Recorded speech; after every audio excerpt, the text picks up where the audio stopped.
урматтуу кыргыз элим, мынау электродо 275 метр боюнча кайрылуу жасайык дедик элек. Биздин кайрылуубуздун себеби эмнеде?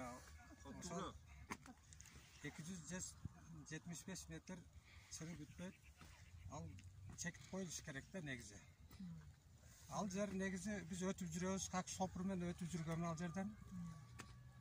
Ал ошо Адахан Кимсанбаев чечкенге чейин эле анкалап болуп турчу да. Ал жерде солдаттар бар эле Тажикстандын. Биз айланып, баягы Исфара арка менен айланып, жүк ташып иштеп жүргөнбүз, өтүп жүргөнбүз да. Ал жерде эми кээ бир жарандарыбыз Баткен районунан туура эмес маалымат берип атат. Эми ал жерди сатып берди, карматып берди деп туура эмес маалымат берип атат. Ал жерден маалымат бергендер көпчүлүгү Исфара районунда мына Ким деген поселка бар. Ал жакта Матбари, Сороп деген жерлер бар. Ал жерде бүт кыргыздар жашачу. Алар көчүп чыккан ал жарандарчы, кыргыз жарандары көчүп чыккан көпчүлүгүчү. Анан ошолор деле алып келип интервью берсе, туура эмес интервью берип атат да. Алар билбейт делебиз, ошентчи. Биз мына өтүп жүргөн жаран катары билебиз. Ошо кайрылуу жасап коёк дедик. Туура эмес маалыматка ишенбеңиздер. Сол Адахан Кимсанбаев чечкенге чейин анкалап болуп турган, анкалап болуп.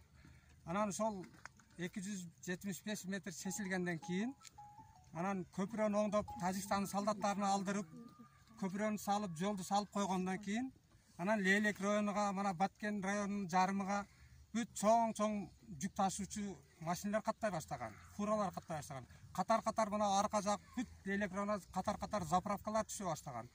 Анча пайдасы бул чечим туура болгон. Лейлек районуна өзгөчө, Баткен райондору үчүн ошого жалпы кыргыз элин чакырып кетет элем да. Туура эмес маалыматка ишенбеңиздер. Мына билген, көргөндөр, биз мына көрүп, билип жүрүп, тажиктердин постунан өтүп жүргөнбүз, билебиз. Ошого туура эмес маалыматка ишенбеңиздер. Бул протокол уже күчүн жоготту деп атат. Ал жок нерсе. Ушул кыргыз элин биримдикке чакырып кетип, ынтымактуулукка, бүтүндүгүн сактап калайлы деп ушул кайрылуу. Урматтуу калайык калк, кыргыз эли, баарыңыздарга мына жакында гана кирип келген жаңы жылыңыздар менен чын жүрөгүмдөн куттуктайм.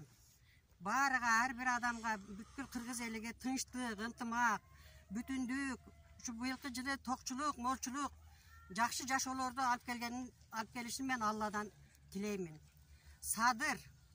Садыржан, сени биз колдоп, сени куугунтукка алган мезгилде ушул Адаханга кандай боорубуз ооруса, ошондой боорубуз ооруп, ушул жакшы жигит эле, ушул дагы бир бийликке келсе кандай болот деген ушундай жакшы тилектер менен сага биз дайыма боорубуз ооруп жүргөн айнанайын. Кудайдын буйругу менен, Алланын, эли журттун колдоосу менен мына падыша болуп биздин башыбызга келдиң.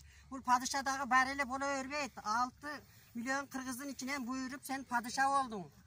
Эми сен атасы болгондон кийин бардыгыга тең ата, бардыгыга бирдей мамиле жасап, бир жаман болсо сен аны жакшы жолго салышың керек деп биз сенен күтөбүз, жакшы нерселерди күтөбүз. Мына Адаханды сен ушул көпүрөнүн аркасынан кармап отурасың, бул туура эмес. Бул көпүрөгө бүткөнгө чейин мына мен 75ке кирип калдым. Дайым ошол чаркуу менен айланып каттап жүргөнбүз. Чаркууга жакындаганда Кудай, Алла, Кудай ушу бизди сактаса экен, аман эсен ушул тажиктерден өтүп кетсек экен деп биз коркуп жүрүп өткөнбүз.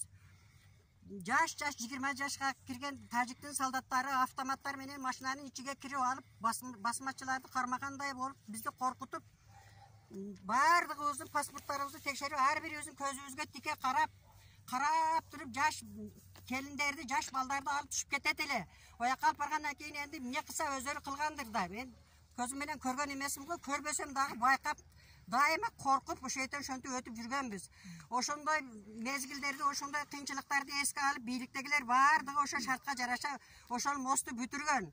Бүгүнкү күндөгү мост айтайын эми. Мына бүгүнкү күндөгү мост бул кыргыз элинин ырыскысы. Ушу Лейлек эмес, бүт кыргыз элинин ырыскысы болуп атпайбы? Мына тажиктердин чегарасы жабылып калды дагы. Кичине азыр баягы соода пасайып калса болсо керек, ого чейин мына benzin taşıgan, kүйүүчү майлары taşıgan машина suuda ягы өтүп турчу эле ошол мосттон камаздар присебин салып алып канча жүктөрдү тартып өтүп турган, азыр дагы өтүп жатат.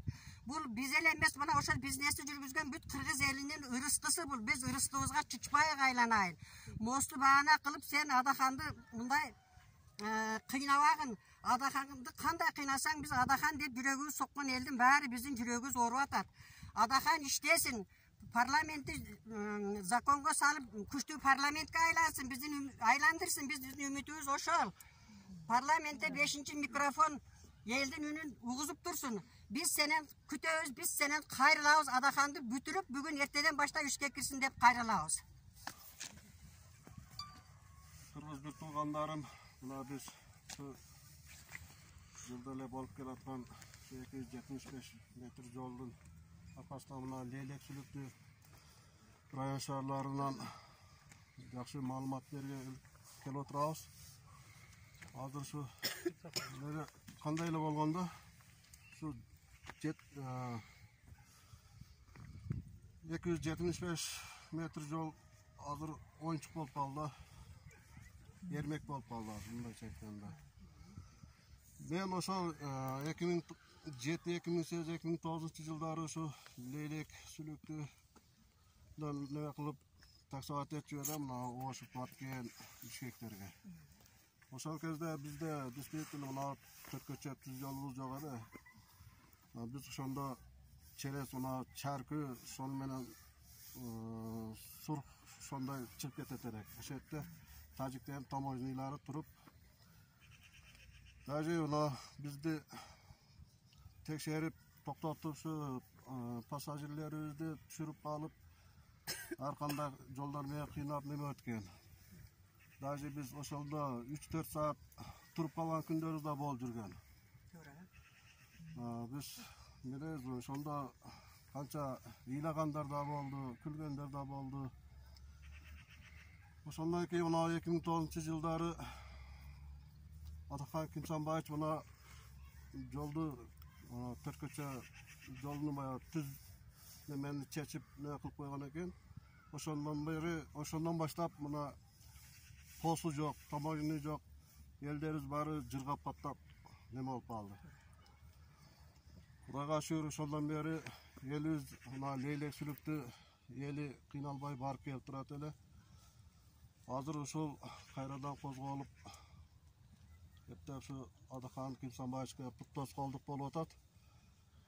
Bizim aytarız me Adakhan Kimsanbayevich'ten kolduk tartınızlar beylik. Adakhan Kimsanbayevich'te biz iştep bersin kırız elge de biz buna şaylap parlamentke kirgizip koyduk.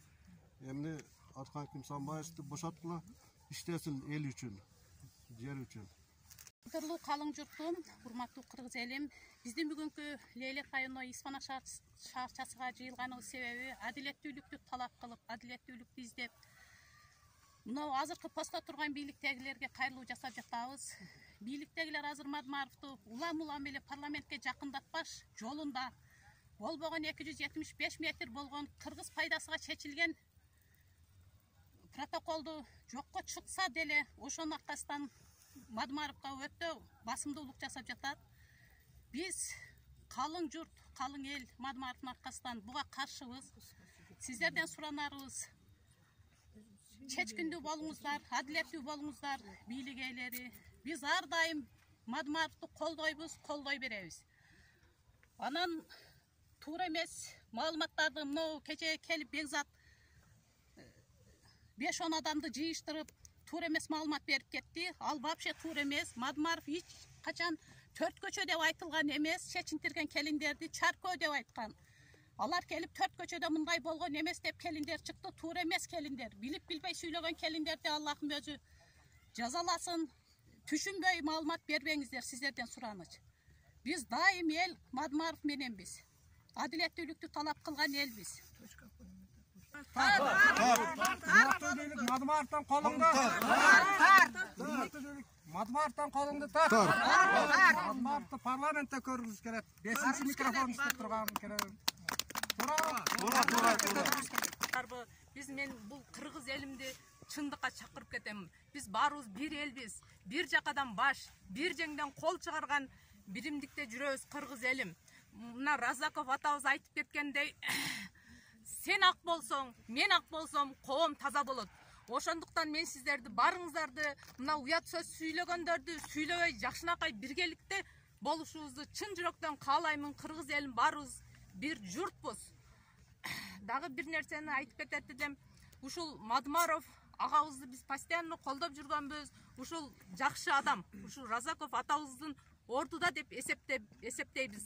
Разаков той киши депчи. Ушуну тынч коюңуздар. Урматтуу Садыр Нуркожоевич, Ташиев, сиздерден суранып кетебиз. Ушул эменин Мадмаровдун кайра жакшы үлгү алып, ошолорду билимини сыйлап, жакшы иштетишиңиздерге чын жүрөктөн тилектешпиз. Урматтуу Садыр Нуркожоевич. Кыргыз элим жана ошондой эле бул бийликте тургандар булардын урматтуу дештен анан урматсыз дештен анан эми кандай айласын таппай турабыз. Анан ушул Мадмаровго баягы коюлган бул протокол бул негизи бул күч юридикалык күчкө ээ эмес деп анан дагы кандай кайсы жол менен суракка чакырып атасыздар билбейм. Бул Мадмаровдун биз ар дайым тазалыкты, тартипти, мыйзамдуулукту иштейм деп келген. Бул ар дайым өзүнүн сөздө тура турган биздин эң чыныгы ишенимдүү адамыбыз. Мадмаровдон калымды тарт бийлик.